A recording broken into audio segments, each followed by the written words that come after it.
Assalamualaikum warahmatullahi wabarakatuh. Materi kali ini mengenai dasar-dasar model sediaan yang perlu kalian pahami terlebih dahulu sebelum kita masuk ke model sediaan lain yang lebih kompleks. Nah, di awal materi ini saya ingin memperkenalkan beberapa istilah bagi kalian yang memang belum pernah sama sekali mendengar tentang model sediaan.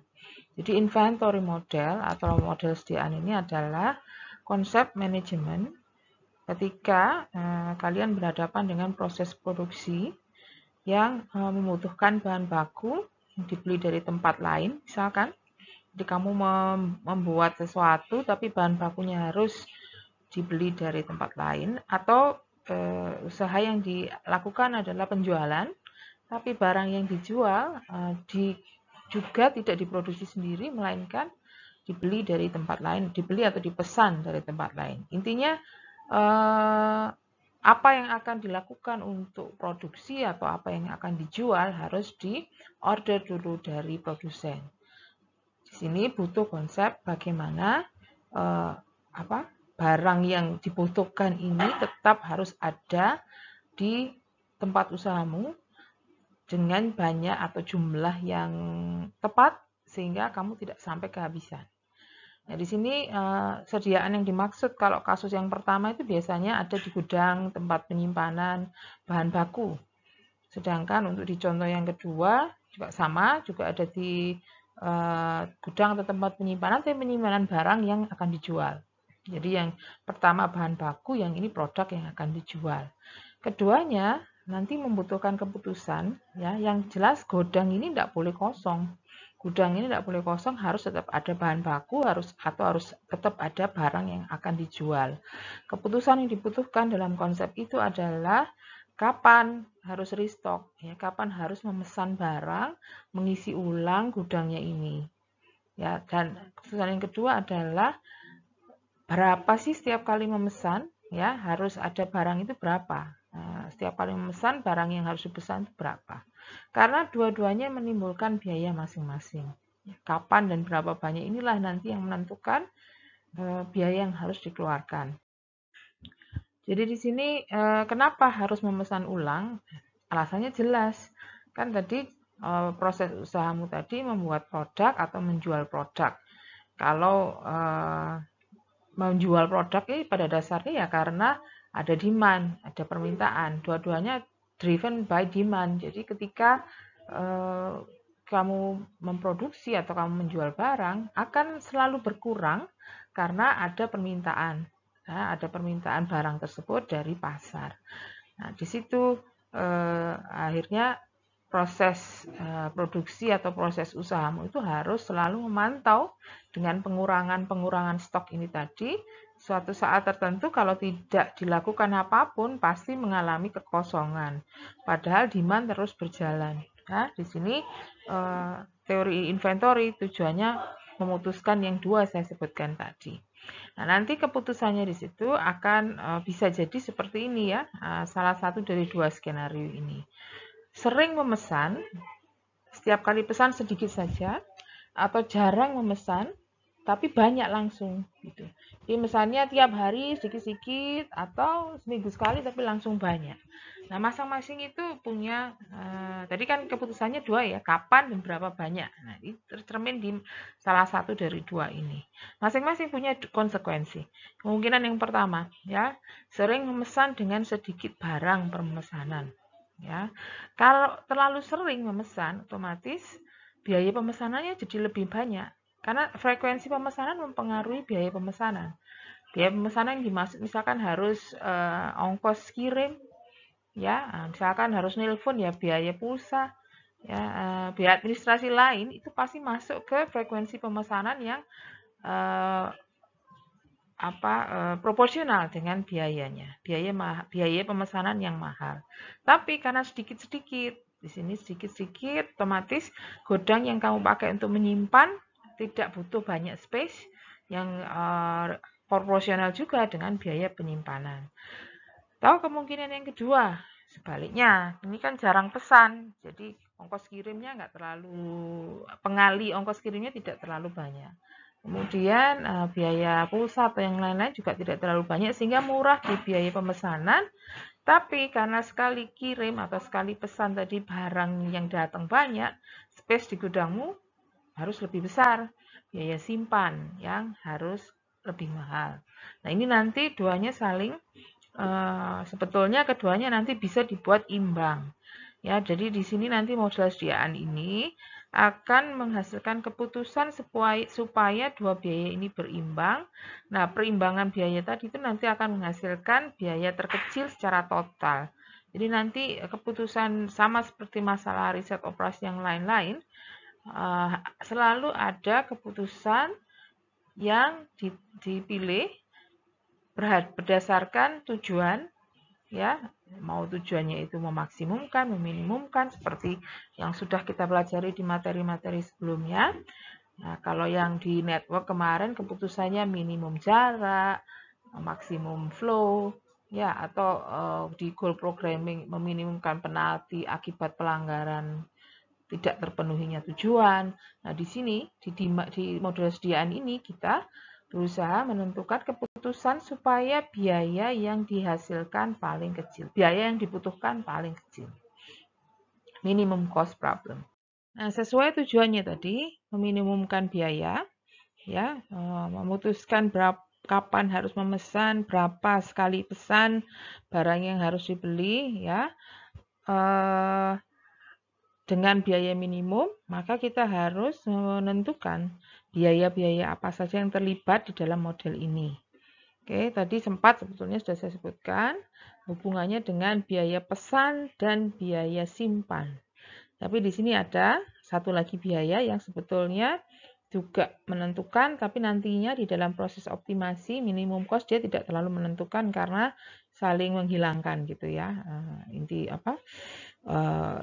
Notasi matematisnya nanti. Oke, yang pertama, biaya pemesanan. Yang tadi sudah saya sempat sebutkan. Biaya ini muncul tidak multiplikatif dengan banyaknya yang dipesan. Ya, tidak proporsional dengan banyak yang dipesan, tapi hanya muncul sekali ketika kamu melakukan pemesanan. Jadi misalkan, ya tadi contoh saya sudah, ketika kamu pesannya by phone, ya atau SMS atau WA atau WhatsApp atau apa gitu ya, ada biaya administrasi, biaya ongkos kirim, ya. Cuman ongkos kirim memang ya ada hubungannya dengan ini sih, ada hubungannya dengan banyaknya yang dibeli sebenarnya. Tapi kita coba abaikan dulu asumsi yang itu. Pokoknya di sini adalah biaya pemesanan ketika kamu sekali pesan tanpa memperhatikan banyak sedikitnya barang yang dipesan. Biaya fix ketika melakukan pemesanan. Jadi saya tuliskan biaya administrasi gitulah ya. Jadi tidak tergantung dari banyaknya barang yang dipesan. Banyak sedikit besarannya sama. Oke.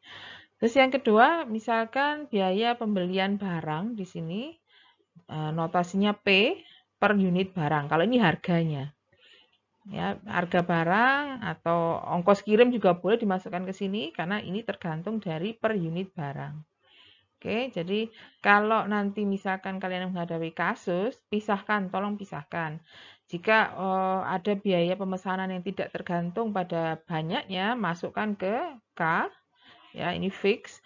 Kalau misalkan sampai ada yang masuk ke biaya pemesanan yang berhubungan dengan banyaknya barang, masukkan ke biaya pembelian. Ya di sini karena harus dikalikan dengan banyaknya, ya.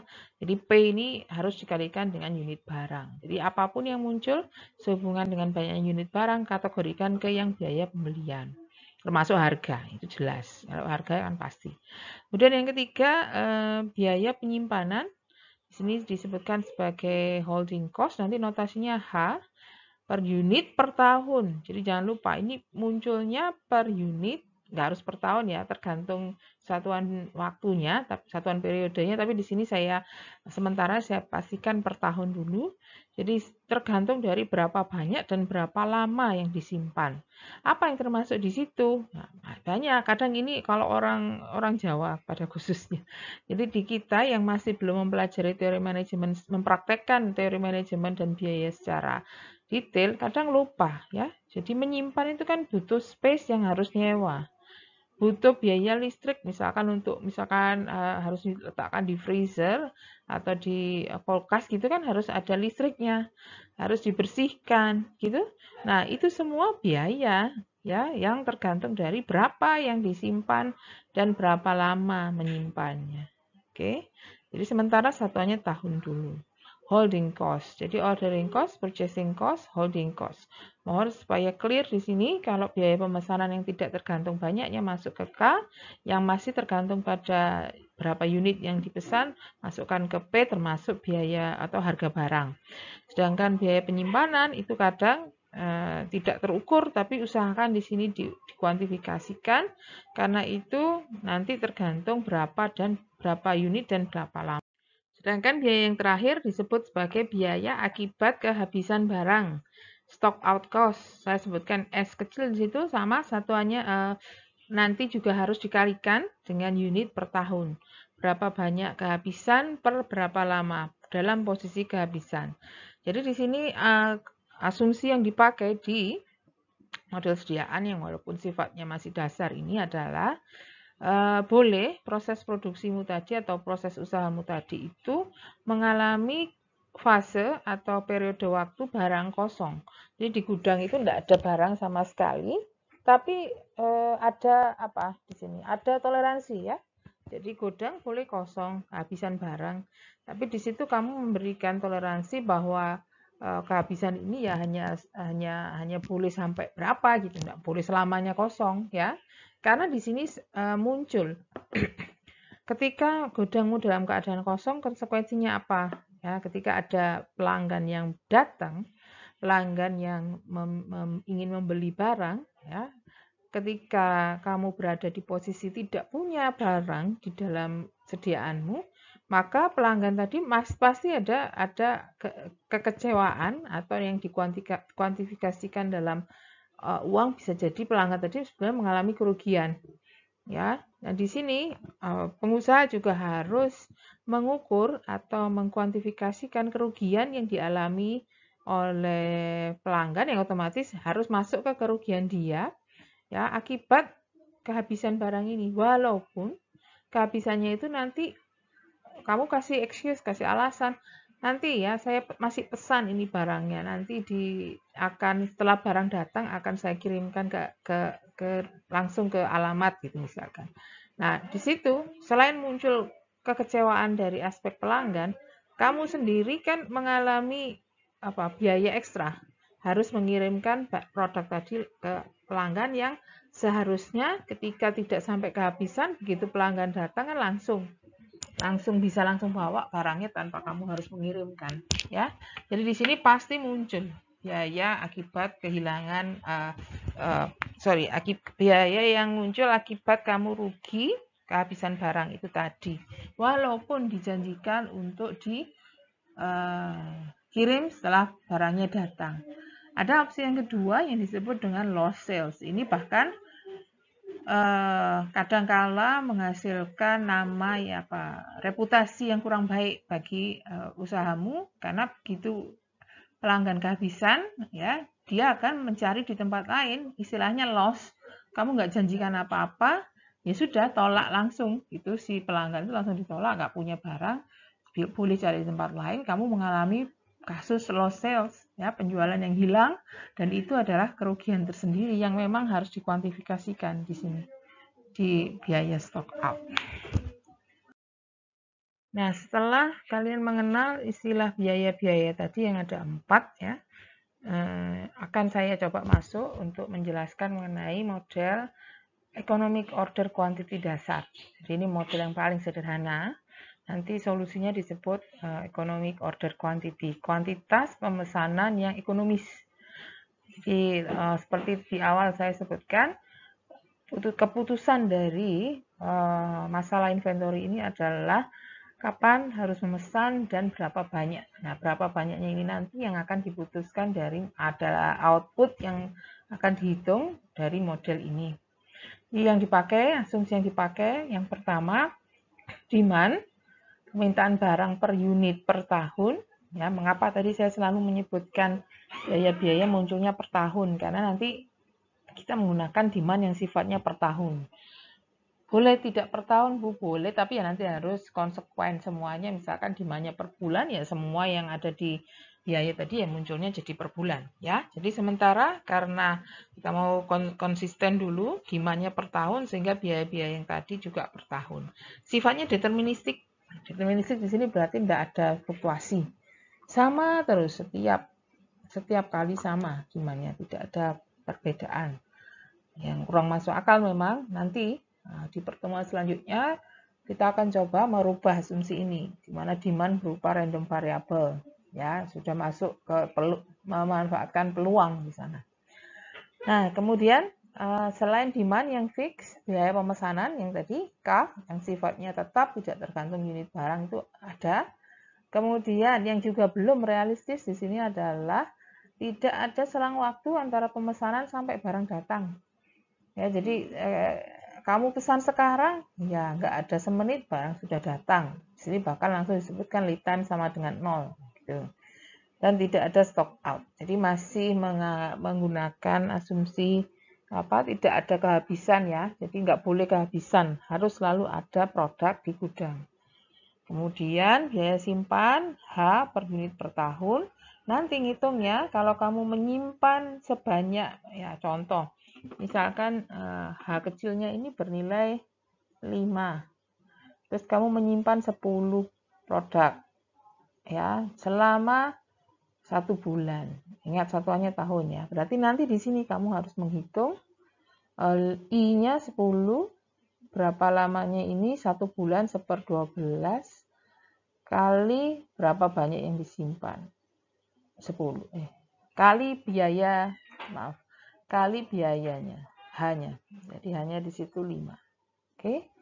Jadi biaya penyimpanan untuk H kecil itu per unit per tahun. Jadi ketika ini tadi disimpan 10 unit disimpan selama 1 bulan, biayanya seperti ini. Oke.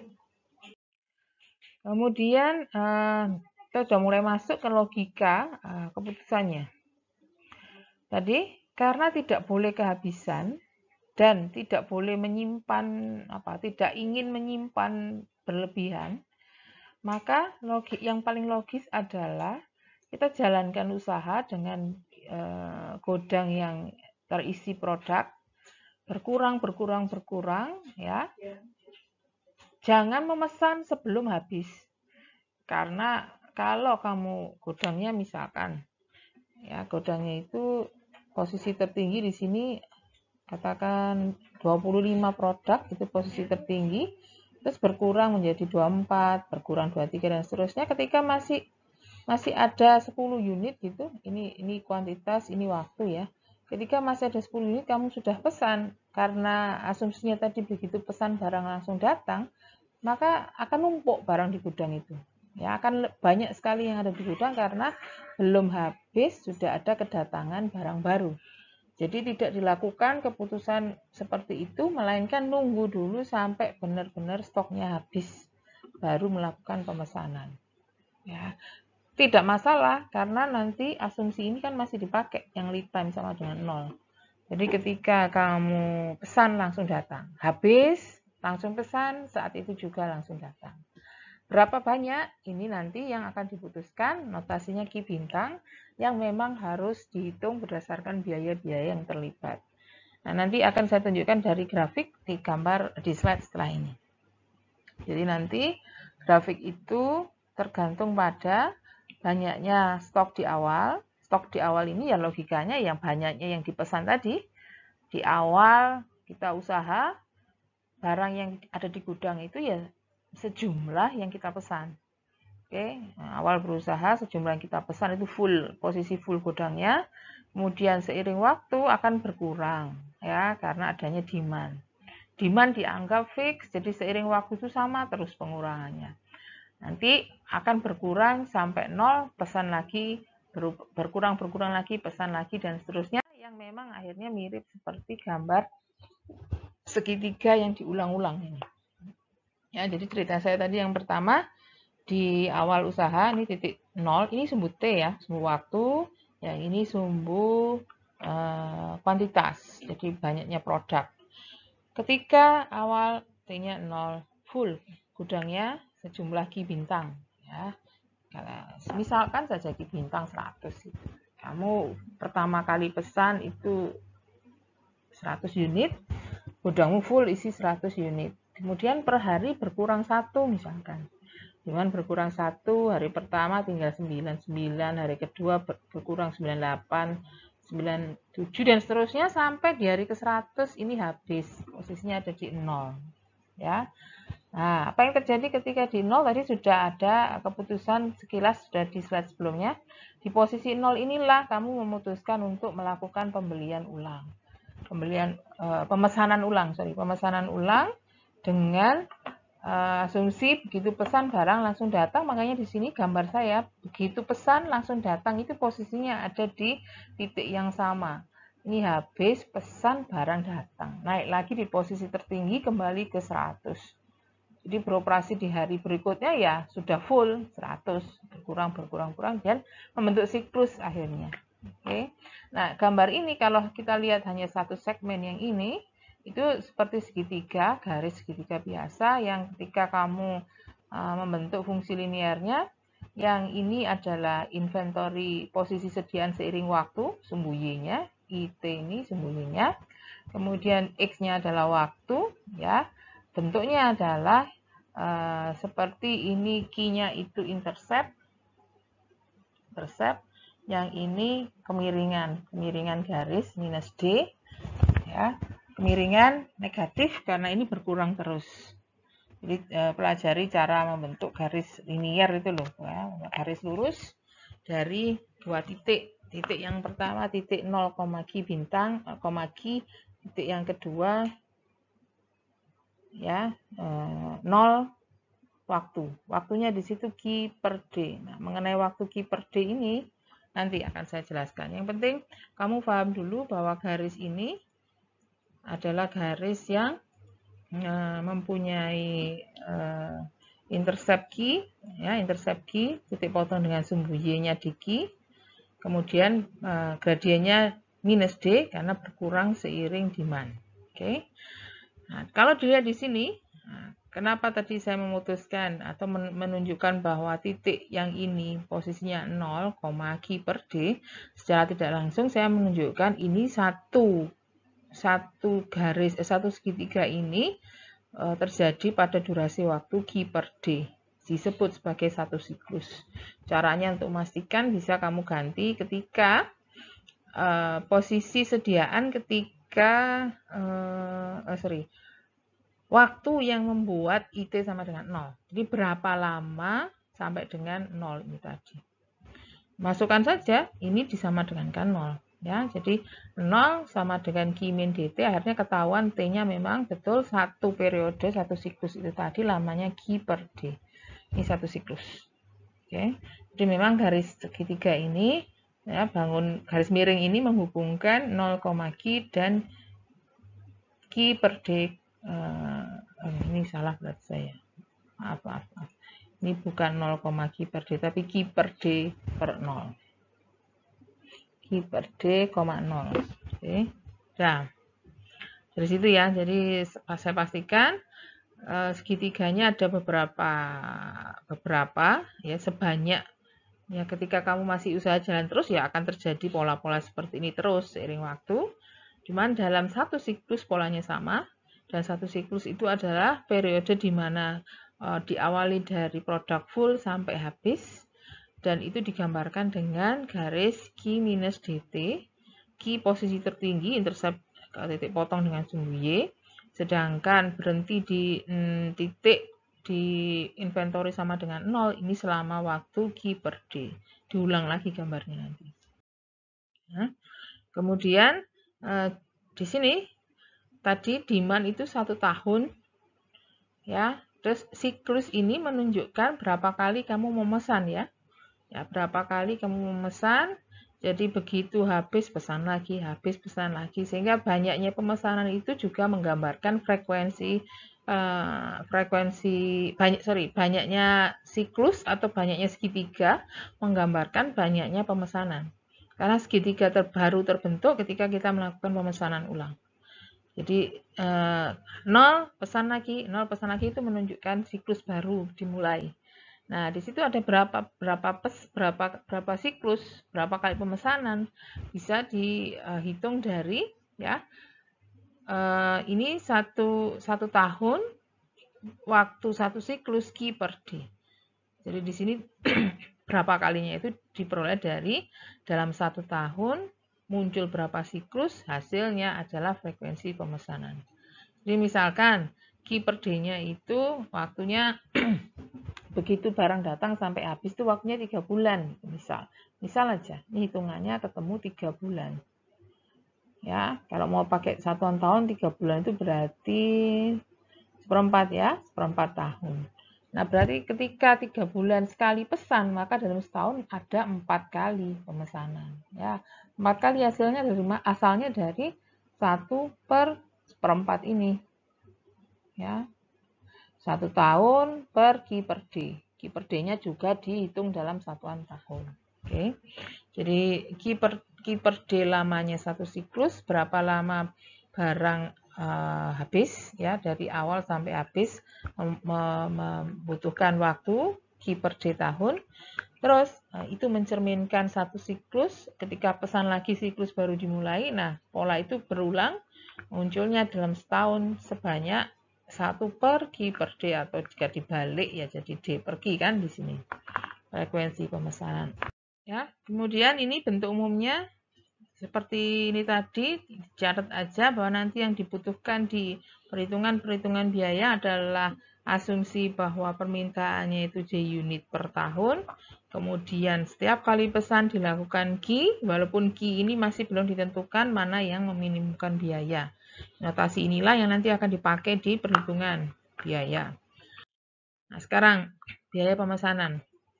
Jadi, saya sudah jelaskan biaya pemesanan yang pertama yang saya tulis sebagai K ini adalah biaya yang tidak tergantung pada banyaknya pemesanan, tapi tergantung dari frekuensi pemesanan. Jadi tadi misalkan sudah saya contohkan, satu siklus atau periode di mana barang datang sampai habis itu 3 bulan, seperempat tahun. Berarti dalam setahun ada 4 kali pemesanan, sehingga muncul K kali 4. Gitu ya. Jadi akan muncul kalau sekali pesan biayanya 10.000 ya akan muncul 4 kali 10.000 dalam setahun. Nah, dalam notasi yang tadi saya nyatakan 10.000 itu dinyatakan sebagai K, 4 kali itu tadi notasinya ada di slide sebelumnya adalah D per Q. Ini biaya pemesanan. Kemudian biaya kedua, biaya yang berhubungan dengan banyaknya unit ya. Mau itu ongkos kirim, mau itu harga barang yang memang tergantung dari biaya dari banyaknya barang, itu hasilnya ya perhitungannya ya proporsional. Ya, kalau kamu dalam setahun memesan 10.000 barang ya akan muncul harganya 500 ya 500 kali 10.000 gitu kan, P kali D. Kemudian yang biaya penyimpanan ini mungkin yang nanti perlu dijabarkan tergantung pada posisi sediaan per waktu. Karena nanti di sini butuh kita memperhitungkan, ingat notasi biaya penyimpanan tadi kan biaya kali unit kali lamanya. Oke, ini saya jelaskan dari sini. Fokus pada segitiga yang satu siklus pertama ini saja. Jadi di dalam satu siklus ini, sediaan itu beda-beda ya. Pas saat 0 sediaannya di level Q. Ya, berkurang, beda lagi berkurang 1. Ya, semakin hari berkurang 1 terus, sampai di periode akhir siklus di sini 0. Nah, berarti di situ dalam satu siklus saja posisi sediaan itu tidak pernah sama. Tapi nanti kita menggunakan konsep seperti orang statistika biasa pakai.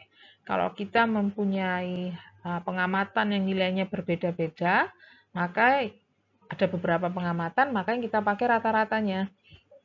Ya, jadi rata-rata dari beberapa angka itu. Nah, sekarang lebih simpel lagi.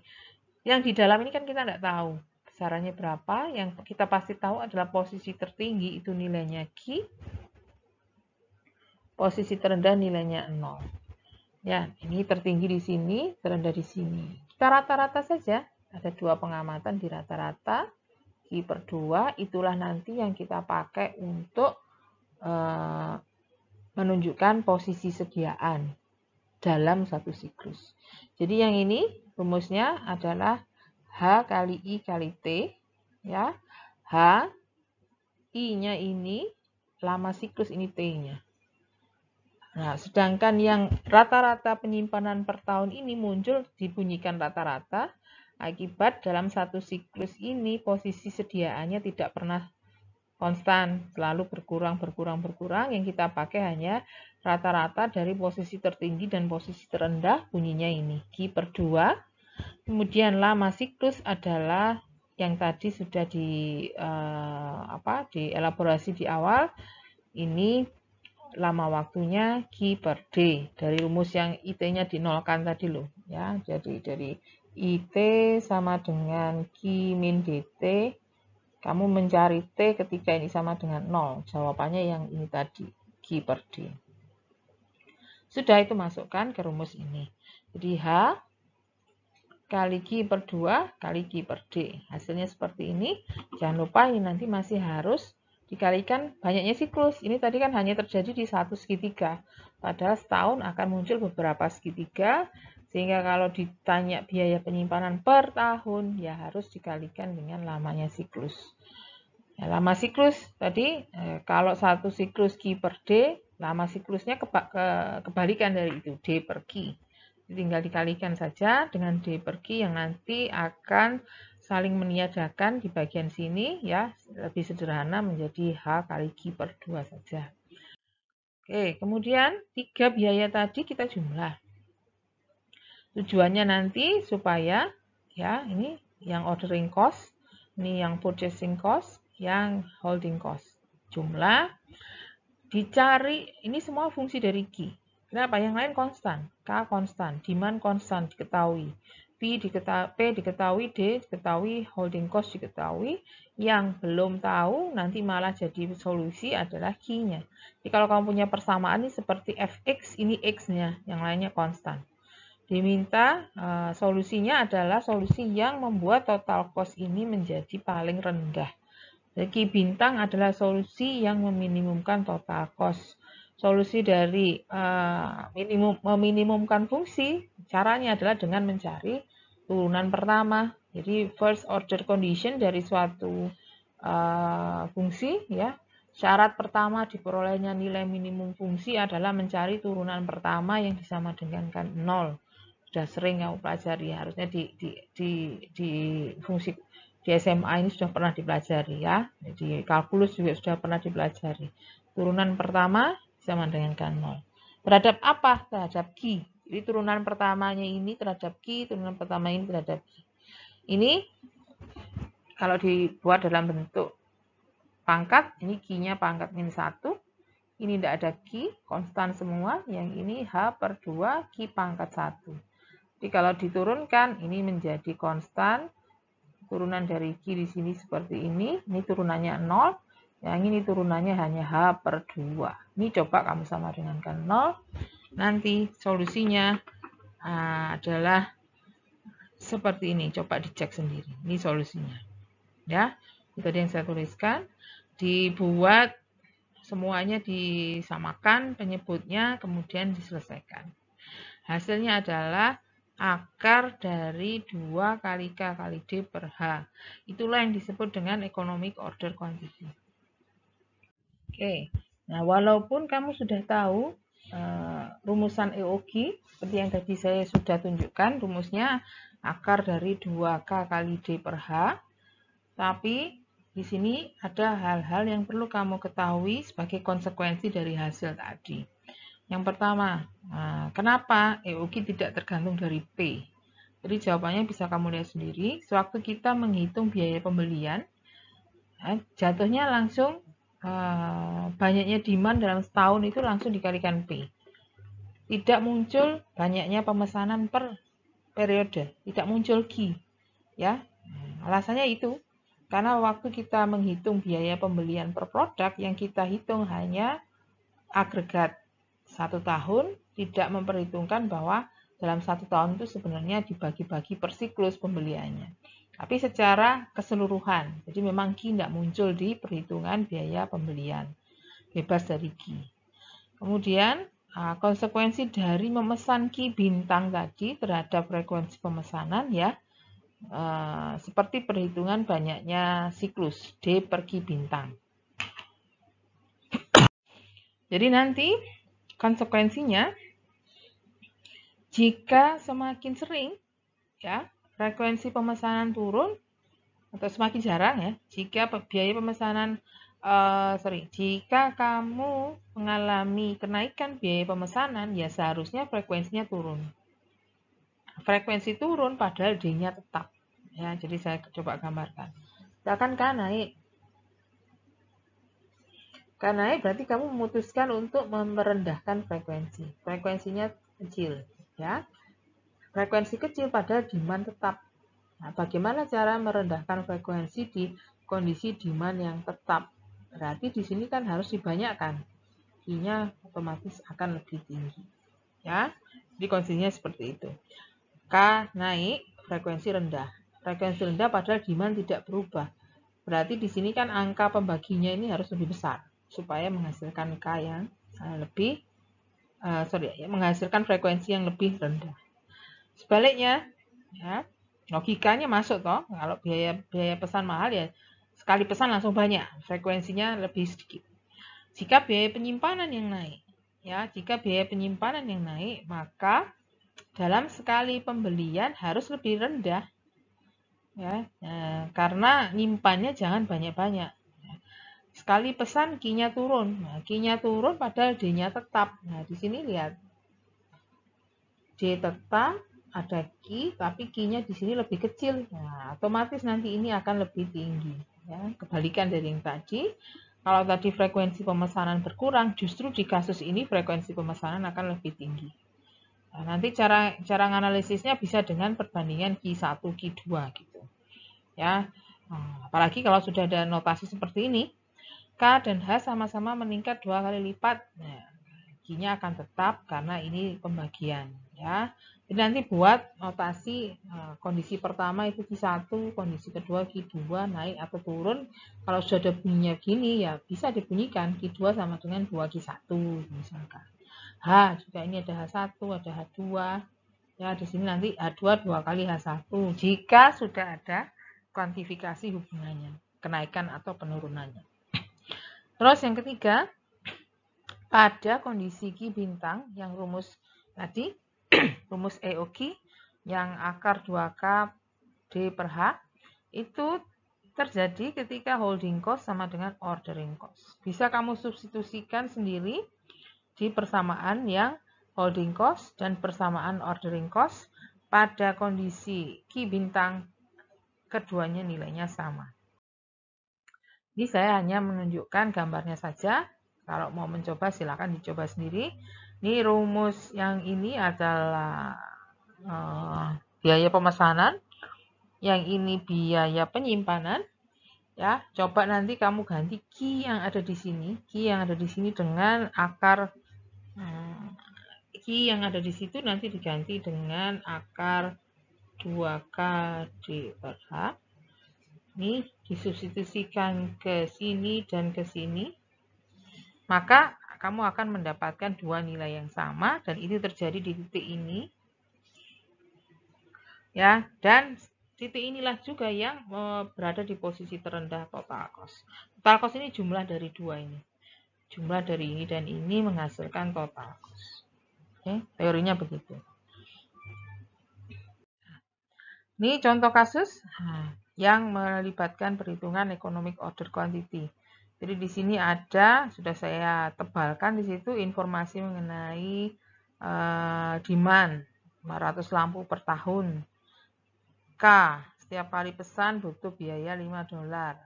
Harganya 40 sen per produk.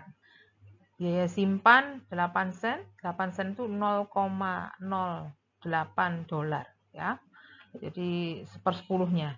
Sepersepuluh dari $1 per lampu per tahun. Tidak ada shortage, demand konstan, kita diminta menghitung ini. Ya, selang waktu antar pemesanan, frekuensi pemesanan EOQ. Dua yang bawah harus dihitung setelah EOQ diketahui. Jadi dari identifikasi informasinya ini, kita bisa hitung Ki bintang sesuai rumus yang tadi. Kebetulan angkanya memang sengaja dibuat lebih mudah, agar mudah dihitung ya. Ya, ini ketika diakar hasilnya adalah 250 unit. Frekuensi pemesanan per tahun, tadi kalau kamu masih ingat ya, demand dalam setahun berapa, sekali pesan berapa. Nah, sekali pesannya berapa ini sudah ditentukan 250 di sini. Demand 500, di sini 250 sehingga dalam 1 tahun butuh 2 kali pemesanan. Ya, dalam 1 tahun butuh 2 kali pemesanan, otomatis konsekuensinya 2 kali setahun, jaraknya sama. Jadi dalam 1 tahun butuh waktu 6 bulan, setengah tahun sekali kamu melakukan pemesanan, atau dalam artian siklusnya ini 6 bulan saja. Dalam 6 bulan habis. Jadi produk 250 datang di awal periode, bulan ke-6 habis, pesan lagi 250, bulan ke-12 habis. Gitu ceritanya. Oke. Nah, sekarang model yang masih dengan asumsi demand deterministik, demand fix, tapi sudah mulai dilonggarkan dengan kemungkinan terjadinya stock out. Jadi boleh ada kehabisan barang di sini. Ya, jadi dia tetap. Nah, terus di situ kemudian ada ini, tetap ada menerima demand atau menerima permintaan padahal barang sudah tidak ada di gudang. Pada saat IT sama dengan 0 ada periode di mana masih diterima itu permintaan. Dijanjikan untuk dikirim setelah gudang diisi ulang. Ya, ada setelah restock dijanjikan untuk dikirim. Nah, dikirim ini kan ada biaya lain. Biaya inilah yang disebut dengan biaya stock out nantinya. Kondisi gudang kosong disebut stock out. Jika stock out dijanjikan untuk dikirim, istilahnya di sini back order.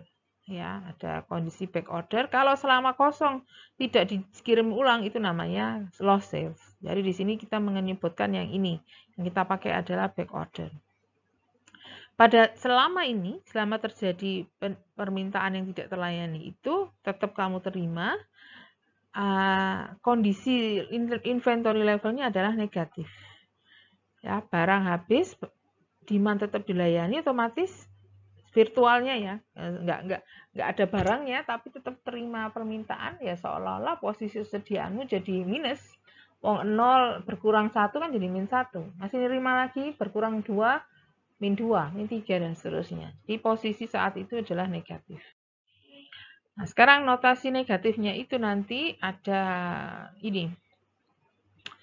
Negatif berarti stock out ya. Ada notasi yang disebutkan sebagai yang digunakan untuk menyatakan stock out maksimum yang diperbolehkan dengan status back order Ki banyaknya pemesanan.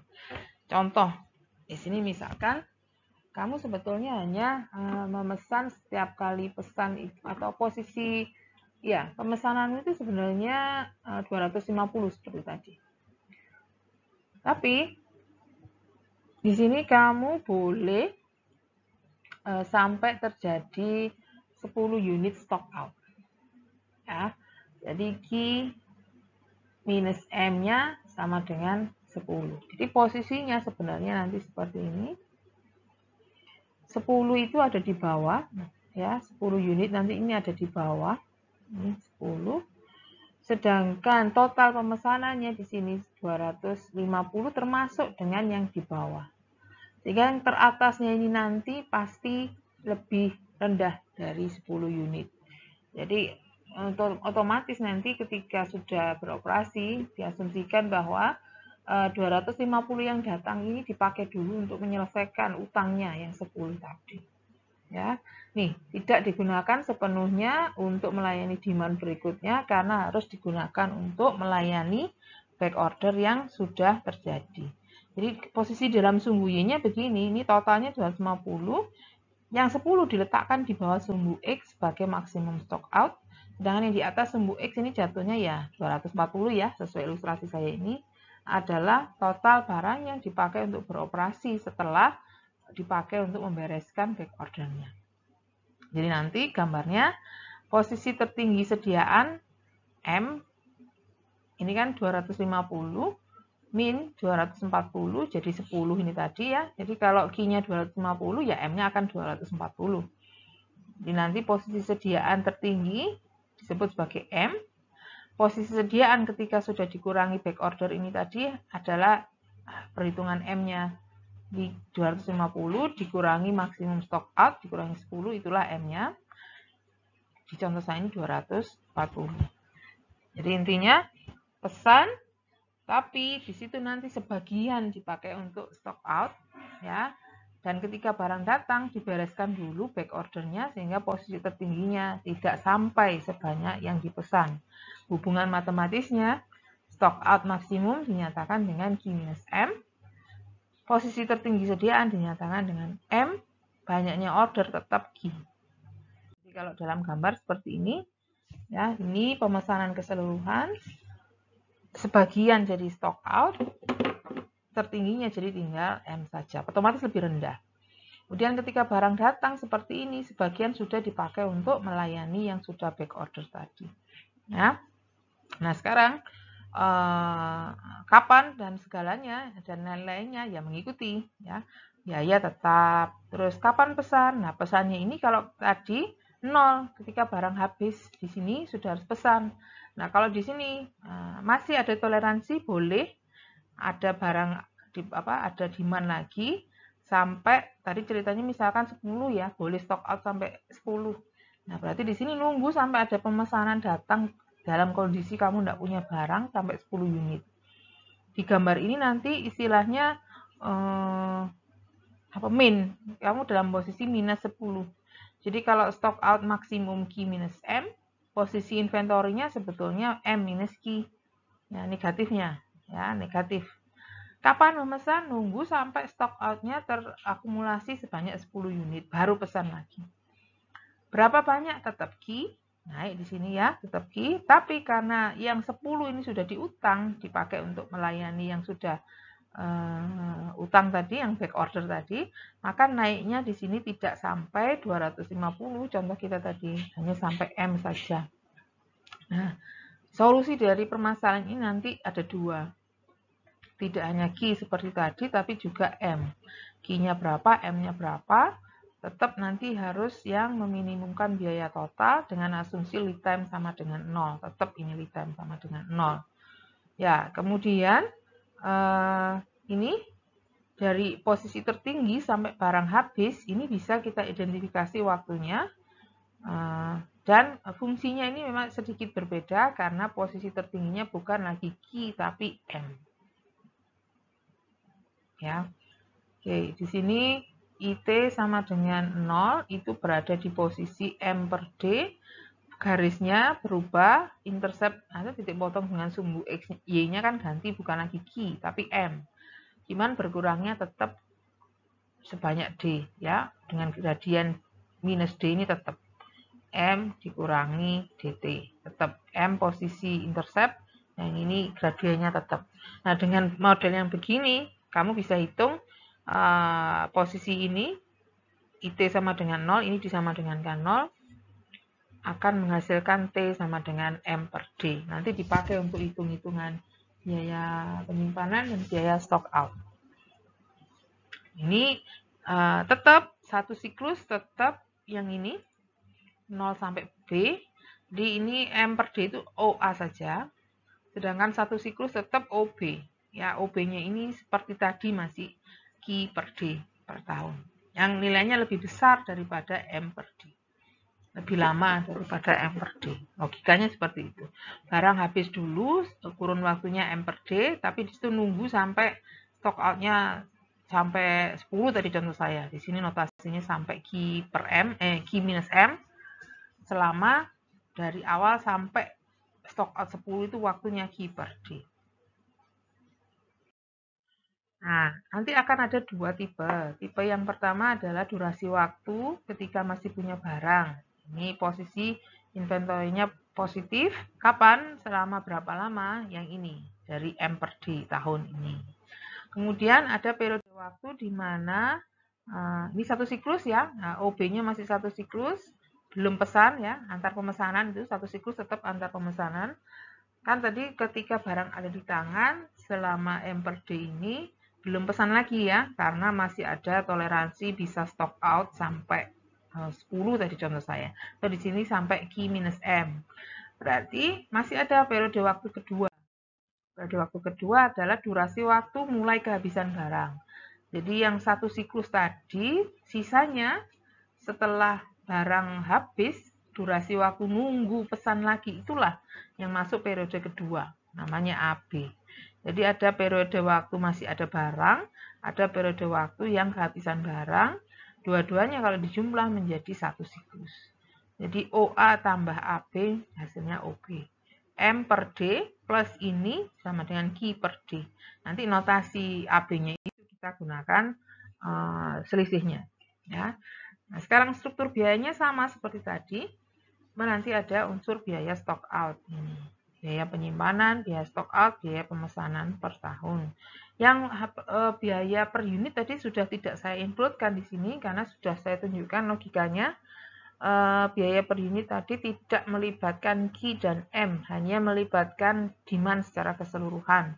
Jadi nanti di sini juga saya tidak akan menggunakan perhitungan biaya pembelian per unit, langsung holding cost, stock out cost, sama ordering cost saja. Nanti dicari Q dan M, sehingga fungsinya di sini adalah fungsi yang ada Q-nya dan juga ada M-nya. Minimum yang meminimumkan mau tidak mau harus hitung pakai turunan parsial karena ada dua di sini. Ya, ada dua besaran yang harus dicari. Jadi yang pertama, biaya penyimpanan per tahun. Biayanya H per unit per waktu seperti tadi. Dan itu terjadi di sini saja. Selama periode waktu OA. Yang sudah kita catat M per D per tahun. Kemudian posisi sediaan. Mulai M sampai 0. Logikanya sama seperti tadi. Ketika kamu berusaha menghitung biaya penyimpanan per siklus yang pertama jadikan fokus dulu, ya, terdiri dari posisi sediaan tertinggi M, terendah 0, seiring waktu berubah-ubah yang dipakai rata-rata. Tetap logika yang tadi yang dipakai. Ya, jadi cuma nanti di sini lama waktunya bukan lagi satu siklus, tapi lebih singkat dari itu. Ya, kalau satu siklusnya Q per D, di sini yang kita pakai M per D-nya. Jadi tetap menggunakan rumus H kali rata-rata yang disimpan kali lamanya. Hanya H yang tadi diketahui di awal, rata-rata penyimpanan per siklus kita menggunakan notasi yang tadi saya bilang rata-rata pada M tertinggi, 0 terendah dibagi 2. M plus 0 per 2. Sedangkan durasinya lebih singkat daripada satu siklus, yang kalau satu siklus Q per D, di sini M per D. Ya, ini rumus akhirnya. Dikalikan banyaknya siklus dalam satu tahun, tidak berubah di sini. Ketika satu siklus itu Q per D tahun, dalam satu tahun ya sepernya dibalik D per Q, dikalikan. Di sini jadinya tidak bisa lebih sederhana.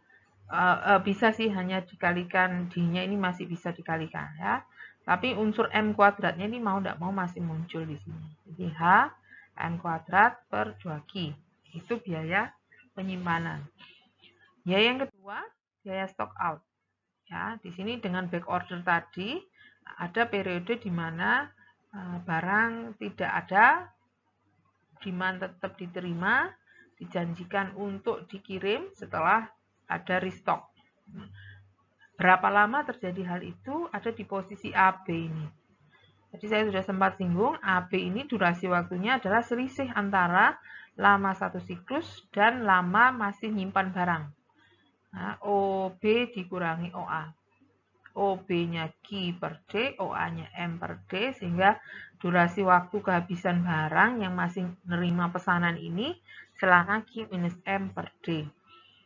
Posisi stock out ada di bawah sumbu X. Ya, sudah tidak punya barang lagi tapi tetap menerima, sehingga posisi tertingginya di sini adalah M minus Q, posisi terendahnya 0. Jadi saya nggak pakai negatifnya. Kalau M minus Q negatifnya ya. Posisi stok terbanyak itu Q minus M. Posisi stok terendah, posisi stock out terbanyak adalah Q minus M. Posisi stock out terendahnya 0. Jadi di situ kehabisan yang paling tinggi ada di posisi ini, tidak ada kehabisan posisi yang disumbu ini, ya 0. Jadi di situ sama seperti tadi ngitungnya biaya stock out per siklus, kita mengalihkan biaya stock out kali rata-rata stock out per siklus kali periode stock out. Yang saya hitungkan yang ini, itu nanti masuk ke yang ini. Sedangkan tadi rata-rata stock out per siklus saya tandai dari 2 titik yang ada di sini. Ada 2 titik tertingginya di Q minus M, titik terendahnya 0. 2 ini kita jumlah dibagi 2. Ya, hasilnya Q minus M per 2. Oke, masuk ke notasi perkaliannya per unit biayanya S, berapa unit, ini rata-rata yang dipakai.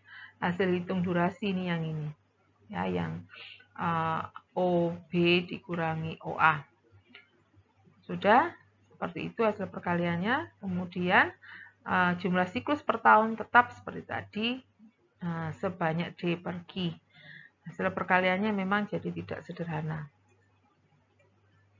Oke, hanya bisa cancel D-nya saja. Biaya yang terakhir adalah biaya pemesanan per tahun, ini tidak berubah. Tetap K kali D per Q karena dia tergantung dari frekuensi pemesanan yang berasal dari banyaknya siklus ya, banyaknya siklus setahun, demand per pemesanan pesan sebanyak Q, sehingga akhirnya banyaknya siklus ya D per Q itu tadi. Total dari holding cost, ordering stock out cost plus ordering cost kita jumlah, nanti juga menjalani proses yang sama, menentukan Q bintang dan M bintang yang meminimumkan ini, cuman ngitungnya sekarang pakai turunan parsial. Ini turunan yang 2 variabel itu loh, kita masuk konsep multivariabel juga. Ketika diturunkan terhadap Q, M-nya dianggap konstan. Ketika diturunkan terhadap M, Q-nya dianggap konstan, dan dua-duanya harus sama dengan 0. Nah, solusi dari ini adalah Q bintang dan M bintang. Nanti kalian coba sendiri, ini bagian dari tugas kalian untuk mendapatkan solusi ini. Ya, Q bintang itu hitungannya masih melibatkan EOQ yang di model economic order quantity yang dasar tadi yang pertama, tapi ada faktor pengali seperti koreksi gitu ya, yang isinya adalah rasio dari H plus S per S di akar. Perhitungan M bintang sama, masih membutuhkan EOQ dengan koreksi yang kebalikan dari koreksinya Q bintang. Nah, ini tugas kalian untuk mencari, membuktikan bahwa memang seperti ini hasilnya. Oke. Saya ilustrasikan pemanfaatan hasil tadi untuk kasus. Jadi di sini kasusnya ini demand per tahun 1000 frame ini. Kemudian memesan di produsen, biaya per unit $15. Tadi sudah saya ungkapkan walaupun ini diketahui, tapi pada dasarnya biaya per unit itu tidak masuk ke hitungan yang melibatkan Q dan M. Karena agregat per tahun. Ini biaya pemesanan per pesan, kemudian ada stock out yang nanti istilahnya stock outnya itu tidak loss tapi ada back order, biayanya $15 per frame per tahun, biaya penyimpanan 30 sen. Nah, ini agak beda dengan tadi. Kalau contoh yang pertama tadi langsung bunyinya biaya per unit per tahun. Di sini bilangnya biaya per nilai sediaan. Jadi di sini masih harus dikalikan dengan value-nya barang. Jadi tergantung nilai barang. Semakin mahal barangnya ya semakin mahal biaya penyimpanannya. Nah, di sini baru masuk nilai barang yang tadi price ini. Mana tadi? Nah, ini dia. Per frame ini nilai barangnya kan 15 per frame per unit. Jadi kalau membutuhkan biaya penyimpanan yang bentuknya seperti ini, memang biaya penyimpanan ini mau tidak mau akhirnya kepake untuk menghitung biaya penyimpanannya. Kalau di contoh yang tadi tidak ada. Ini tipe kedua. Ini biaya penyimpanannya tergantung harga barang. Jadi lihat hitungannya. D 10.000, 15 ini saya tuliskan saja, K $50, stock out cost $50. Nah, baru nih holding cost 30 sen. Tadi 1 sen kan $1/100-nya dolar. Jadi kalau ini dinyatakan dalam dolar 30 per 100 0,3. Masih harus saya kalikan dengan 15. 15 ini value-nya barang yang disimpan.